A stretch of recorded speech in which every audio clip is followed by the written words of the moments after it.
Ayah, kakak mau tahu lebih lanjut dong yang masalah haram-haram itu? Haram, Iya.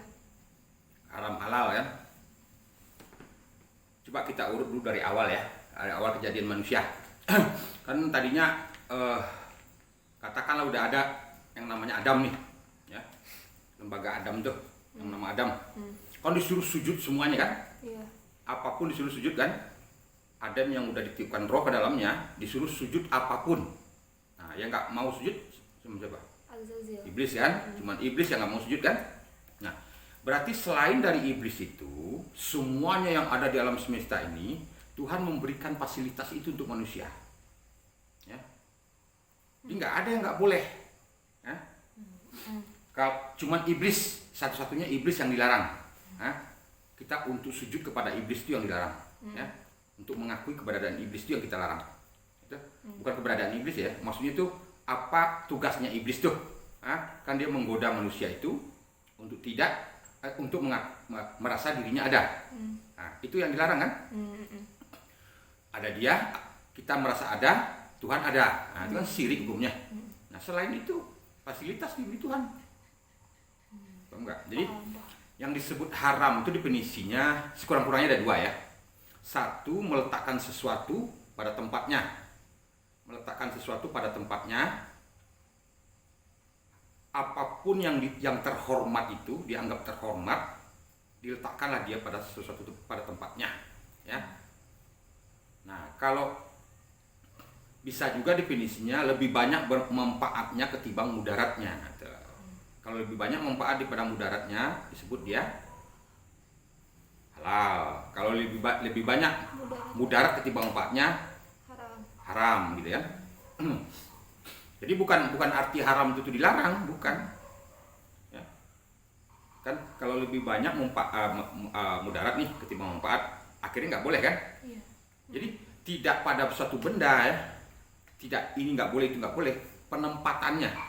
Bisa contoh nih, kamu makan ayam 10 potong, akhirnya kamu mutah kan? Itu bukan haram hukumnya. Berlebihan kan, nggak menempatkan. Kan harusnya makanlah sebelum lapar, berhenti sebelum kenyang. Nah, sebelum kenyang berhenti dulu. Kalau kamu udah berlebihan sampai kamu mutah, kan mubazir ini. Iya. Nah, kalau mubazir nanti jatuhnya haram, jadinya kerja boleh kan? Jadi arti haram itu bukan tidak boleh, tapi tidak meletakkan sesuatu pada tempatnya. Ya, bisa contohkan dalam Al-Quran ada mengatakan sampai ditulis dalam Al-Quran kan diharamkan daging babi, diharamkan anjing kan. Nah, coba kita bahas. Bukan berarti daging babi, anjing atau babi itu tidak boleh. Ya, yang diharamkan itu memakan anjing itu, memakan babi itu. Coba kalau anjing contohnya ya, kalau kita hanya makan dia, dagingnya kita makan, kita sembelih dia kita makan dagingnya kan, itu jadi berak aja, Iya. nggak ada manfaatnya. Iya. Nah, iya begitu juga binatang lain, misalnya kayak ayam, siapa kan kayak ayam, kayak anjing, kambing, sapi semacam kan, tapi kan dia bermanfaat. Iya, ada Apa tuh dia nggak terlalu tinggi bermanfaatnya ayam, anjing, ayam, kambing, sapi tadi. Nah, kalau anjing itu ya kan bisa dilatih untuk menjaga rumah. menjaga rumah, bisa dilatih untuk mencari penjahat, maling, pembunuh, bisa digunakan dia untuk melacak mayat yang mati terkubur oleh puing-puing yang bencana alam. Kan tinggi manfaatnya. Iya. Kalau untuk dilatih kan ketimbang untuk dimakan. Benar. Nah, dimakan itu yang karena kurang manfaatnya, lebih banyak mudarat ketimbang manfaatnya, dia menjadi tidak boleh dia. Nah, gunakan dia pada tempatnya untuk dilatih dia kan. Begitu alkohol kan, orang minum minuman, kenapa mesti ditenggak itu alkohol? Nah, gunakan dia untuk medis kan, untuk membersihkan jarum jahit, untuk membersihkan koreng luka kan, lebih bermanfaat dia gitu. Iya. Nah, begitu juga babi kan. Babi itu kalau cuma disembelih itu udah diteliti orang kan di dunia medis ya, di dunia kesehatan ya. Dia kalau dipanaskan suhu lebih dari suhu tertentu, dia menjadi kosong. Tidak ada manfaat apapun di dalam daging babi itu. Kosong ya. Dia cuma enak-enak di lidah aja. Nah, kalau kurang dari suhu tertentu, dia banyak mengandung penyakit pita, cacing pita. Nah, kalau kita makan akan berefek buruk pada diri kita. Iya, benar. Nah, itu kan. Nah, tapi diletakkan babi itu pada tempat yang terhormatnya. Apa? Antibiotik. Bisa dijadikan untuk obat-obatan karena imun tubuh babi itu sangat kuat. Ya. Kenapa kok ada cacing pita di tubuhnya itu dia nggak mati? Ya. Iya benar. Wah, berarti imun tubuhnya kuat. Nah, diteliti orang lah dijadikan obat. Bahkan 90% lebih antibiotik yang kita konsumsi ini di Indonesia ini itu dari babi. Paham nggak? Paham. Nah, begitu juga DNA babi itu mirip DNA manusia. Kita? Nah, bisa dibikin sebuah vaksin atau obat-obatan segala macam kan diuji coba dulu ke babi itu. Kalau berhasil ke babi itu bisa berhasil juga manusia. Paham nggak? Nah, jadi letakkan dia di tempat pada penempatannya gitu ya. Kalau cuma makan dagingnya akan banyak mudarat kan. Nah, kalau dia dimanfaatkan yang lebih tinggi dari itu justru dia bermanfaat. Misalnya anjing gila. Kalau kita digigit anjing gila misalnya kan. Nah, itu untuk mengobati penyakit anjing gila itu digigit anjing gila itu kalau nggak 21 hari kita kalau nggak cepat disuntikkan vaksin rabies itu kita bisa gila juga. Iya. Nah, setelah itu mati kita. Nah, sedangkan vaksin rabies itu diambilkan dari bangkai rabies itu sendiri. Sedangkan bangkai rabies itu adanya di anjing itu. Iya. Nah, kalau kita nggak mau disuntikan, mati dong kita. Iya benar. Gila dong. Iya benar. Nah, berarti kan jadi bukan masalah haram itu tidak boleh pada anjingnya, pada babinya, penempatannya. Gitu lah. Ditempatkan sesuatu pada tempatnya. Nah, kalau tidak menempatkan sesuatu pada nggak tempatnya, itu jadi haram dia. Paham nggak? Nah, begitu juga kalau misalnya kenapa kamu mesti disembelih dulu kan? Binatang-binatang yang harus dikonsumsi itu. Kan untuk mengeluarkan sebanyak mungkin darah dari binatang itu. Kalau dia nggak dikeluarkan darah, intinya darah itu ya. Mengeluarkan sebanyak mungkin darah dari badan tubuh binatang itu. Nah, kalau cuma dia digebukin aja kan banyak darah dalamnya. Nah, kalau ikan kan sedikit darah, jadi nggak perlu banget lah disembelih kan. Nah, tapi kalau kambing, sapi, segala macam kan itu banyak darah. Nah, sedangkan di dalam darah itu banyak mengandung penyakit biasanya. Bakteri. Nah, itu untuk mengurangi efek lebih banyak mudaratnya ketimbang manfaatnya kan. Nah, disembelih lah dia. Ya, terus ditambah orang dengan syariat kan. Dengan membaca ini, baca itu dulu, baca Allahu Akbar dulu, tergantung jumlah kakinya segala macam tadi kan. Iya. Itu kan ritual aja sebetulnya. Inti utamanya kan lebih banyak mengeluarkan darah dari binatang itu. Itu fokusnya. Nah, itu juga kalau lebih bagusnya lagi orang untuk konsumsi nih. Konsumsi itu yang paling bagus itu yang bisa didaur ulang dia. Yang bisa kita bisa menghidupkannya, bukan kita yang menghidupkannya ya, Tuhan melalui perantara kita untuk menghidupi sesuatu untuk kita konsumsi. Misalnya kayak ayam nih, diternak ayam itu kan. Nah, terus kita makan. Diternak lagi kita makan kan. Nah, padi kita tanam, kita makan. Sapi kita ternak. Jadi yang kita ternak itu usahakan seminim mungkin yang tidak kita tanam, yang tidak kita ternakkan. Misalnya kalau binatang yang di hutan tuh, kita tembak dia kan, kita nggak ngidupin dia. Kita nggak melihara dia. Nah, itu sedikit manfaatnya jadinya. Banyak mudaratnya malah mengganggu ekosistem alam ini kan. Nah, lebih banyak yang lebih bagus yang kita ternakkan, yang kita tanam tuh, daripada kita yang mengambil dari hutan. Nah, itulah gunanya Nabi Muhammad dulu diturunkan kan untuk merevolusi peradaban ini. Yang tadinya orang nomaden kan, memakan hal-hal berburu di hutan segala macam kan, berburu binatang yang udah ada kan. Ya kalau yang udah ada tuh diburu-buru terus nanti punah kan. Iya benar. Nah, kalau kita bercocok tanam, kita berternak kan, kita konsumsi itu kan jadi bagus. Jadi nggak merusak ekosistem alam gitu kan. Nah, itu. Begitu juga tanaman-tanaman kan. Bisa kita mau bikin rumah, bikin apa segala macam kan. Nah, usahakan kita kayu misalnya kan. Nah, jangan terlalu banyak kita tebang hutan kan. Kita tanam juga hutan sendiri, hutan industri namanya kan. Nah, kan banyak perhutani itu. Ada nanam jati, nanam kayu mahoni kan, nah, yang kita tanam itu kita tebang untuk konsumsi kita. Tapi kalau hutannya ditebang terus lama-lama nanti gundul habis kan. Nah, imbasnya kita sendiri. Paham nggak? Nah, itu. Jadi halal yang disebut halal itu menempatkan sesuatu yang terhormat itu pada tempatnya. Bukan kata-kata dilarang. Kalau di kata-kata haram itu disebut dilarang, bagaimana masih dilarang? Berarti mesti nggak boleh dong. Berarti nggak boleh orang masjidil haram ini. Kan? Nah, masjidil haram itu maksudnya kan terhormat, masjid yang terhormat. Nah, itu kan simbolis. Masjidil haram itu sebenarnya badan diri kita ini, jasad kita ini, masjidil haram. Nah, haram itu artinya tubuh kita ini terhormat. Nah, perlakukan dia dengan terhormat gitu kan. Jangan disembarangin gitu kan. Begitu juga tuh orang lain kan. Nggak boleh kita semena-mena kepada kemanusiaan itu kan. Kita harus memanusiakan orang lain gitu kan. Kita memanusiakan diri kita sendiri. Nggak boleh kita serampangan, kan ada hukum-hukumnya, ada tata caranya, ada segala macamnya diberi petunjuk oleh Tuhan kan. Nah itu pengertiannya. Mau tanya lagi. Berarti kita sah-sah aja dong beli ayam yang nggak tahu nih ini ditakbirin atau enggak gitu loh. Kan banyak tuh orang-orang yang kayak resah sendiri, kalau kita beli di supermarket nanti ayamnya nggak ditakbirin, kayak gitu loh. Berarti sah-sah aja dong. Ya kalau zaman sekarang tuh kan agak sulit. Kadang-kadang ada orang motong ayam sekarang dengan mesin, motong sapi dengan mesin kan. Yang penting dia udah ada apa situ ya. Ada ya pastilah kalau orang tuh amanah ya, dia ditugasi oleh itu, dia penugasannya sebagai orang tukang jagal, tukang potong kan. Nah tentu dia udah ada amanah kalau dia untuk mendoakan itu, menyerahkan dulu kepada Tuhan kan apa yang dia mau sembelih itu. Nah tapi kalau tidak kita mengonsumsi, yang penting kita cek aja daging itu berbau nggak. Kalau udah berbau berarti kan udah bundaran nanti, udah busuk gitu kan. Jadi sepanjang dia nggak berbau, sepanjang dia nggak kita yakin nggak akan merusak diri kita kan. Kalau salah itu yang berdosa kan dia yang dagang itu, paham nggak? Nah kalau ingin pasti lagi ya kita sembelih sendiri. Tapi kalau sembelih sendiri kita ya tergantung lah. Kalau kita mau beli sendiri, sembelih sendiri lebih bagus. Nah, tapi kan nggak semua orang bisa untuk seperti itu kan. Karena ada orang nggak tega semacam untuk menyembelih kan. Yang penting kita membeli sesuatu itu dia kira-kira manfaat atau mudarat pada diri kita gitu. Tidak letaknya kepada orang didoain atau tidak didoain gitu ya. Itu kan sudah fasilitas diberi Tuhan gitu ya. Nggak mesti harus begitu. Nggak mesti, ya itu tugasnya masing-masing orang gitu. Nggak usah, itu kan tugasnya sendiri. Dia yang tukang jagal, tukang potong kan, dia berdagang itu kesalahan dia yang mikulah.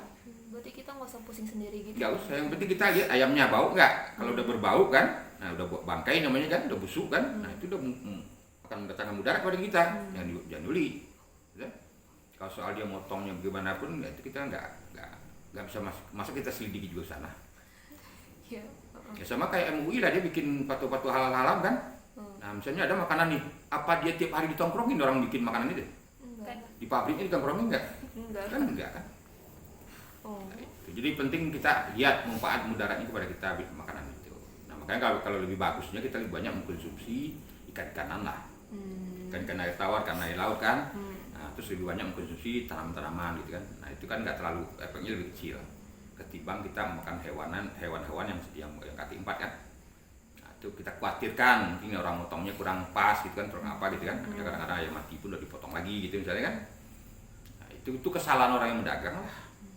Nah, kalau kita tuh cek ayam tuh udah bau belum. Kalau udah bau dia atau kambing, daging sapi semacam itu kan udah berubah bentuk dia dan udah nggak merah lagi, udah hitam dia kan, jangan beli kan. Itu penting, itu intinya di situ. Kalau masih bagus sih nggak apa-apa. Nah, kan ada orang berburu itu di hutan misalnya kan, orang zaman dulu tuh berburu kan, nah, berburu kijang, mati kijang dia kan, habis itu disembelih sama dia kan. Kadang ada yang nggak disembelih langsung makan, asal dibacain Allahu Akbar dulu untuk menembak kan. Jadi sebetulnya nggak intinya nggak di situ, intinya daging itu masih fresh nggak, masih sehat nggak, masih bagus nggak gitu. Soalnya sebetulnya kalau di agama itu dia nggak ngurusin soal makanan sebetulnya, kan rohani, bukan masalah jasmani ya. Nah kalau rohani yang jasmani itu kita ini aja gunakan akal kita itu bermanfaat atau mungkin mudarat buat diri kita, nah, itu aja. Soalnya kan kalau perjalanan agama itu perjalanan rohani, bukan jasmani. Nah kalau jasmani itu kan perilaku yang udah digerakkan oleh Tuhan itu sendiri, dia zat kan, zat menggerakkan roh menggerakkan jasad kita kan. Nah terjadilah sesuatu itu kan. Jadi itu ada bagian-bagiannya sendiri, ada urusan jasmani, ada urusan rohani kan. Nah, urusan jasmani itu memang ada kaitannya juga dengan rohani ya. Nah, tapi kan hal-hal tertentu yang utamanya yang berkaitan dengan rohani itu, yang tidak boleh itu kita mengaku-ngaku diri kita ada, nah, itu yang nggak boleh. Paham nggak? Nah, ada Tuhan ada, kita ada gitu kan. Itu yang sebutkan yang nggak mau sujud kan cuma iblis. Nah iblis itu yang kita harus hati-hati. Yang selain dari iblis nih apapun itu tergantung logika kita aja. Kita kan beri akal oleh Tuhan. Nah lihat manfaat mudaratnya. Kalau lebih banyak manfaatnya ya makanlah. Walaupun mudarat, kalau lebih banyak mudaratnya jangan makan. Contoh misalnya kan, kita lagi penyakit diabetes nih, kencing manis, nggak boleh makan gula kan? Padahal gula itu sendiri halal kan? Iya benar. Nah itu, jadi tergantung manfaat mudaratnya pada diri kita. Kita tekanan darah tinggi misalnya kan, nah, nggak boleh makan daging kambing, misalnya nggak boleh makan garam terlalu banyak, jangan makan. Walaupun bagi orang lain halal. Jadi tergantung mudarat manfaat bagi diri kita. Itu nggak bisa dipatuakan sebetulnya. Terus tergantung diri orang masing-masing. Dirinya yang tahu. Paham nggak? Nah, kalau dipaktuakan nanti malah nggak boleh semua orang, berlaku semua orang jadi. Apa? Kakak punya pertanyaan lagi. Yang katanya tuh kalau perempuan halalnya tuh pakaiannya bersyari, pakai kerudung kayak gitu-gitu loh. Kan kalau misalnya di Indonesia kan panas nih. Kalau kita pakai kerudung kan keringetan. Berarti itu haram dong. Nah itu yang salah orang kan? Iya. Yang siapa yang ayat mana, surat mana yang mengatakan orang nggak pakai cadar, nggak pakai kerudung atau nggak pakai jilbab itu haram? Iya, nggak ada. Kan sebaik-baik penutup aurat itu adalah ketakwaan. Yang aurat itu apa? Rohani. Bukan. Apa? Yang disebut aurat itu mengaku-ngaku dirimu ada. Itu aurat. Aku yang hebat, aku yang selamat, aku yang pintar, aku yang berilmu, aku yang berkuasa. Itu aurat. Itu hak Tuhan, bukan hak kita. Itu yang harus ditutupi. Jangan pernah merasa diri kita itu ada. Ya kalau pakaian badan bagaimana? Buat apa ditutupin? Kan banyak yang ngomongin kayak gitu loh. Contoh misalnya, kalau kita itu tergantung habitat ya, tergantung kita tinggal di mana, ya. Itu makanya saya bilang kan, kalau untuk hal yang sifatnya jasad, jasmani, itu gunakan logika. Misal orang di Eskimo nih, ya, itu nggak disuruh berpakaian, dia pun pasti berpakaian 3 lapis, 4 lapis dia, kalau nggak mati kedinginan. Benar. Enggak. Benar. Iya, benar. Kalau di Timur Tengah itu kelembaban misbinya rendah, kelembaban udara itu rendah, oksigen rendah di sana. Nah, itu untuk mengurangi penguapan air di tubuh, dipakailah oleh orang pakaian-pakaian seperti itu. Enggak cewek, enggak cowok, enggak orang kafir, enggak orang beriman, semua pakai itu. Abu Lahab juga pakai begitu.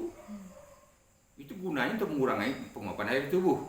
Karena di situ contohnya binatang ya, binatang mati nih, taruh padang pasir tuh, kering dia, jadi dendeng. Kalau di sini kan busuk. Iya benar. Misalnya kompresor tuh.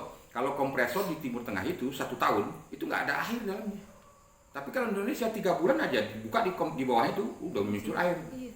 Nah, kalau di Indonesia kita pakai kan kebersihan sebagian dari mana? Iya benar. Ya, kita pakai jilbab di sini nih. Hah? Sebentar aja lah kucur-kucur keringat kan? Nah, jadinya panu, kudis, kurap, bau. Tobe, iya. Lah, katanya kebersihan sebagian dari mana? Di mana letak wajibnya? Di mana dibilang-bilang haram pula kalau nggak pakai jilbab? Itu kan dibikin-bikin orang aja, itu orang yang bikin-bikin sunnah sendiri. Tanggung jawabnya ke Tuhan nanti. Nah, kalau Indonesia itu yang cocok kalau mau kan pakai baju kebaya, pakai selendang. Kan orang kita dulu begitu, orang Melayu itu tergantung adatnya lah. Kalau di Jawa bagaimana adatnya, orang Papua bagaimana, orang Sumatera itu tergantung adat masing-masing. Letaknya orang beriman nggak beriman itu bukan di pakaiannya. Paham nggak? Dari mindset otaknya, dari perasaan hatinya, dari perilakunya. Paham nggak? Ngerti nggak ya? Ini kelembaban udara kita berbeda dengan kelembaban udara di Timur Tengah. Nah, nggak cocok pakaian jilbab apalagi cadar tuh di Indonesia itu. Justru bikin penyakit. Kecuali kamu di rumah kamu pakai AC. Kamu keluar dari rumah naik mobil pakai AC, kan? Di kantor pakai AC. Di pasar pakai AC, di mana-mana pakai AC ya. Nggak apa-apa kamu tuh kedinginan kamu pakailah pakai yang gitu. Nah ini panas. Kelembaban udara kita tinggi, pohonan banyak nih kan. Ini yang kita hirup nih udah oksigennya tinggi sekali, airnya tinggi sekali. Nah kalau kita pakai gitu kucurlah keringat. Jadi nggak pas. Nah, itu dilihat manfaat mudaratnya. Justru kalau kita pakai jilbab itu banyak mudarat kita manfaat. Paham nggak? Paham. Apa manfaatnya? Enggak. Apalagi kalau udah nenek disuruh pakai jilbab, nggak pakai jilbab juga orang nggak ada yang suka. Iya. Itu nggak itu nggak tempatnya itu. Kalau urusan pakaian itu passion aja ya. Itu untuk kenyamanan aja. Kamu nyaman pakai pakaian apa? Itu aja. Kalau nyaman kamu, yang penting tertutup kan? Tertutup baju kita tuh untuk melindungi di badan kita dari penyakit. Nah, dari apa? Dari udara, dari apa gitu kan? Dari dingin, dari panas kan? Terus juga dari ya hal-hal yang membuat kita mudarat lah. Nah, tapi kalau pakaian itu akan menyiksa kita juga, akan tersiksa kita, jadi penyakit dia, akan akan menjadi suatu hal yang mudah kepada kita kan, yang dipakai kayak begitu. Tergantung habitatnya lah. Kita ada bilang kan orang di Eskimo sana. Kadang dia nggak Islam dia, tapi pakainya tertutup semua. Iya. Sampai muka-mukanya itu selama zaman 3 lapis 4 lapis begini. Berarti ya? Jadi lihat si kondisi dan situasinya. Enggak kita harus meniru budaya orang, kita tiru gitu kan. Padahal nggak cocok dengan habitat kita di sini. Nggak cocok dengan daerah kita sini. Nggak bisa ditiru. Nah, tiru yang cocok dengan kita. Kita udah punya budaya di Indonesia ini kan. Kan banyak kita ini sekolah macam suku ada di Indonesia kan. Bermacam-macam beragam-ragam dia jenis pakaiannya kan. Itu kekayaan kita, malah ngapain kita harus tiru budaya Arab sana. Yang nggak cocok dengan habitatnya di sini. Tahu nggak? Sebaik-baik penutup aurat itu ketakwaan, ya, takwa. Nah, cari tahu dulu mana yang aurat itu, tahu nggak? Aurat itu yang merasa diri kita itu ada, mengaku-ngaku diri kita ada, itu aurat. Atau kalau untuk fikihnya lah, ya, sirik, iri, dengki, tamak, loba, segala macam, itu yang ditutupi. Jangan jangan sekali-kali pakai sifat-sifat yang itu. Hindari diri kita dari tamak, loba, sirik, iri, dengki, hasud, fitnah, benci, itu. Nah, itu jilbab nih, kita harus jilbabin itu, harus tutupi diri kita dari itu. Tahu nggak? Nah, kalau yang paling tingginya yang di tauhidnya nih, nah, kalau yang dari perasaannya kan, istilahnya yang apa, kita harus tutupi, kita harus bungkus diri kita itu kan, membungkus diri dari hal-hal memakai selendang Tuhan tadi itu yang kayak kemarin kan saya bilang kan, jangan kita merasa hidup, jangan kita merasa mendengar, jangan kita merasa melihat, jangan kita merasa berkata-kata pula, berilmu juga, berkuasa juga. Itu hak Tuhan. Tahu nggak? Itu yang harus ditutupi. Itu yang menutup aurat namanya. Nah, kalau di tauhidnya menutup aurat itu berpantang kamu merasa diri kamu ada. Kalau ada kamu ada Tuhan, syirik hukumnya. Tahu nggak? Nah, itu yang disebutkan kita harus mengingat mati setiap saat. Bahasa kita tuh bangkai, kita tuh mayat, kita tuh nggak ada, yang ada hanya Allah. Zat dia yang menggerakkan sifat kita kan, sifat-sifatnya sendiri. Zatnya yang menggerakkan sifat-sifatnya sendiri, yang membuat alam semesta ini berserta isinya termasuk diri kita bisa bisa berperilaku, berbuat dia. Diasmai oleh dia tuh perbuatan-perbuatan semua kan? Kan Tuhan semua, nggak ada kita. Nah, itu yang disebut menutup aurat itu. Bukan menutup aurat, menutup badan kita, bukan itu. Ya, kalau untuk menutup badan itu kan fashion sebetulnya kan. Untuk kenyamanan diri kita nyaman pakai apa ya, pakai itu sesuaikan dengan habitatnya, sesuai dengan kondisi, situasi kondisi. Kamu di puncak misalnya kan, pergi ke puncak kan dingin, ya tak? Kamu pakai baju-baju tipis, gemeteran kamu kedinginan ntar. Pakailah jaket sana, baju dingin sana, pakai sebo, pakai apa, pakai jilbab boleh juga sana lah. Kalau di daerah yang panas begini, ini tempat-tempat lokasi yang tempat daerah panas, ini nggak cocok lagi jilbab itu, enggak? Ya kalau misalnya ada orang, mengundang syahwat. Bukan perempuan yang mengundang syahwat sebetulnya, otaknya yang jahil. Ya, caranya kalau dia gede syahwatnya seperti Nabi Daud, sehari puasa sehari makan, ya. Kan dengan puasa bisanya menekan syahwat itu, nggak bisa dengan orang disuruh pakaiannya, orang disuruh berpakaian, nggak bisa begitu. Orang suruh pakaian rapat untuk diri berapat semua, makin rapat makin penasaran orang malah, paham nggak? Nah, justru harusnya otak orang yang ngeres itu yang berpuasa lah dia. Puasa itu kan energinya jadi kurang, otomatis libidonya jadi rendah. Ya nggak bisa kamu apain itu. Jadi jangan orang misalnya ikat anjing kita, jangan suruh ikat anjing orang, paham nggak? Anjing kitanya yang diikat, jangan ikat anjing orang, jangan anjing orang yang disuruh diikat. Jadi kita kan diri kita sendiri yang tahu apa kelemahan kelebihan kita kan. Kalau kita lemah nggak bisa mengendalikan hawa nafsu seks, ya berpuasalah. Kurangi makan makanan yang menggantung libido, supaya jangan pikirannya jangan ngeras mulu, jangan energi kegedean kan. Kan caranya nggak bisa orang yang sudah berpakaian. Contoh di Papua itu orang pakai KTK aja sana, perempuannya pakai telanjang aja, nggak ada perkosaan sana. Nggak, justru orang semakin terlihat begitu semakin hilang nafsunya malah. Tiap hari lihat gituan. Udah biasa. Nah, kalau makin ditutup mungkin gede syahwatnya. Jadi nggak ada hubungannya syahwat nggak syahwat gitu. Jadi yang pakaian itu hanya fashion ya, hanya untuk apa? Ya inilah yang mana yang nyaman buat diri kamu lah. Nah kalau nyaman kamu pakaian yang tertentu ya pakailah. Nggak boleh itu yang dikatakan wajib. Kalau haram nggak pakai jilbab gitu kan. Oh, orang udah hijrah, dia hijrah jadi orang baik tuh, tandanya pakai jilbab. Nggak ada hubungannya lah. Apa hubungannya? Iya, benar. Tidak ada hubungannya. Hmm. Artinya